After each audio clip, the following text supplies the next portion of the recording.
Welcome to Garis TV channel. So nandito na naman tayo para silipin naman natin ang estimated salary ni Kalingap Angeli. So mga lods, ito ay isang Kalingap team member din. So suportahan natin ang kanyang channel. Mga lods, dahil siya ay isa ding charity vlogger. Pero siyempre mga lods, huwag niyong kalimutan na isama sa pag-support ang aking channel. So ito ay request naman ni Flora Sambitan. So idol, maraming salamat sa iyong request. And then siyempre sa pagsubaybay mo sa aking channel, ingat ka palagi dyan and God bless. So mga lods, kung bago pa kayo sa aking channel, pakiclick naman ang subscribe natin. And then syempre, pakipost na rin ng notification bell para lagi kayong updated sa ating video. So ano po ba ang hinihintay natin mga lods? Let's go!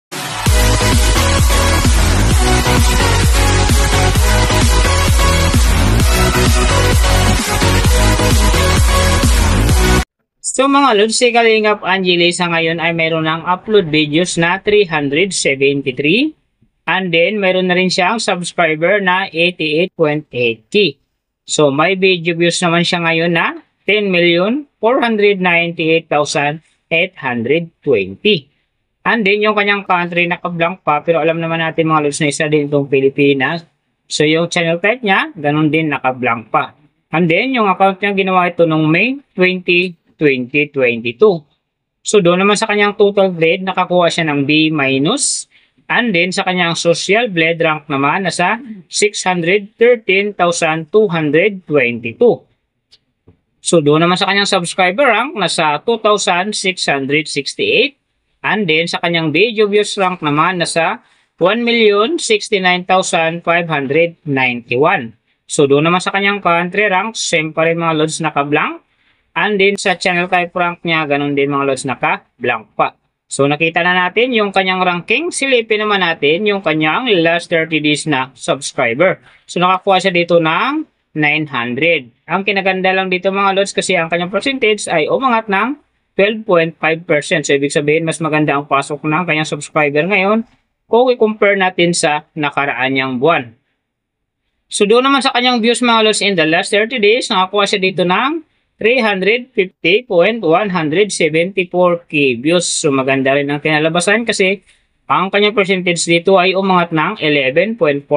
So ibig sabihin, maganda din ang pasok ng kanyang views sa ngayon kung i-compare natin sa nakaraan niyang buwan.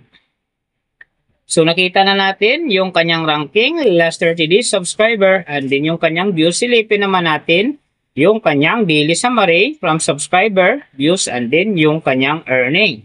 So sa kanyang subscriber mga lods, may 5 araw akong nakita rito na umangat ng tig 100. Simula noong October 23 hanggang 24, nakakuha siya ng 100 bawat araw. And then pagdating ng October 26, nakakuha ulit siya ng 100. So nasundan naman ito ng October 30, nakakuha ulit siya ng 100. Saka yung last, yung November 2, nakakuha ulit siya ng 100. Kaya ang kanyang subscriber ngayon nasa 88.8,000.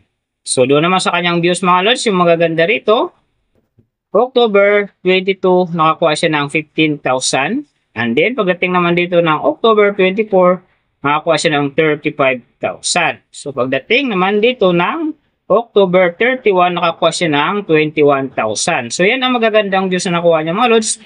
Pero sinasabi ko, maganda nga talaga ang kinalabasan na yan kasi nga ang kanyang percentage pa dyan ay umangat ng 11.4%.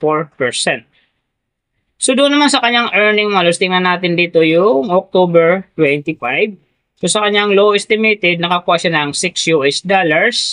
And then sa kanyang high estimated naman, nakakuha siya ng $103. So ang mga yan naman mga lods, daily summary lang.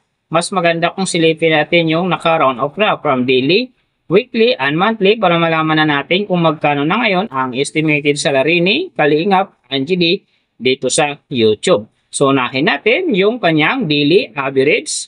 So sa daily subscriber, nakakuha siya ng 30. And then sa kanyang views naman, nakakuha siya ng 11,673. So doon naman sa kanyang daily low estimated ng kanyang earning, nakakuha siya ng $3. So times natin sa 58, mayroon siyang 174.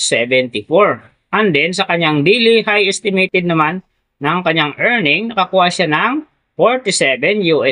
So times natin sa 58, mayroon siyang 2,726. So yan mga lods, ang kanyang daily average. So pupunta naman tayo sa kanyang weekly average. So sa weekly subscriber, nakakuha siya ng 210. And then sa kanyang views naman, nakakuha siya ng 81,711. So doon naman sa kanyang weekly low estimated ng kanyang earning, nakakuha siya ng $20. So times natin sa 58, mayroon siyang 1,160. And then sa kanyang weekly high estimated naman ng kanyang earning, nakakuha siya ng $327. So times natin sa 58, mayroon siyang 18,966. So yan naman mga lods ang kanyang weekly average. So pupunta naman tayo sa kanyang monthly average. So sa monthly subscriber, nakakuha siya ng 900. And then sa kanyang views naman, nakakuha siya ng 350,174. So doon naman sa kanyang monthly low estimated ng kanyang earning, nakakuha siya ng $88. So times natin sa 58, mayroon siyang 5,104. And then sa kanyang monthly high estimated naman ng kanyang earning, nakakuha siya ng $1,400. So times natin sa 58, mayroon siyang 81,200. So yan naman mga lods ang kanyang monthly average. And then, yung nababanggit ko rito or nakikita nyo is pawang estimated lamang yan. Nakabase lang tayo sa Social Blade website. Isang public website na kahit sino pwedeng mag-open para malaman kung magkano na ang estimated salary ng ating mga iniidolong YouTuber, vlogger, or influencer. And then mga lods, like ko sinasabi, palaging natutupad dyan yung low estimated kasi nga hindi talaga natin kayang i-demand sa ating mga viewers na huwag mag-skip ng ads. Pero pwede pa rin naman yan maging times 2, times 3 or maging times 4 pa yan kapag ang isang vlogger nakapagpa-viral ng kanyang video. Pero siyempre mga lods, kung fans ka ni Kalingap Angeli or isa kang Kalingap fanatic, huwag ka na mag-skip ng ads dahil big help yan sa kanyang channel at saka siyempre sa mga kababayan natin na kanya ring tinutulungan dahil siya nga ay isa ring charity vlogger. So siyempre mga lods, huwag niyong kalimutan na huwag na rin skip ang aking ads dahil big help yan sa aking channel at saka siyempre sa aking mga personal na hadikain. So mga lods, kung nagustuhan nyo ang video na to, pakiclick naman ang subscribe natin. And then syempre, pakipost na rin ng notification bell para lagi kayong updated sa ating video. So kung gusto magpagawa ng video na same nito para sa inyong mga iniidolong YouTuber, vlogger, or influencer, comment nyo lang sa baba yung tamang detalye ng kanyang channel para ma-search natin kaagad at magawa natin sa next video. So big thank you sa lahat ng mga sumusuporta sa aking channel. So magsusupport pa lang, ingat kayo palagi and God bless. At sana gabayan kayo palagi ng Panginoon sa ginagawa nyo rin araw-araw. At syempre, magtagumpay din kayo sa inyong mga pangarap. So hanggang dito na lang. See you on my next video.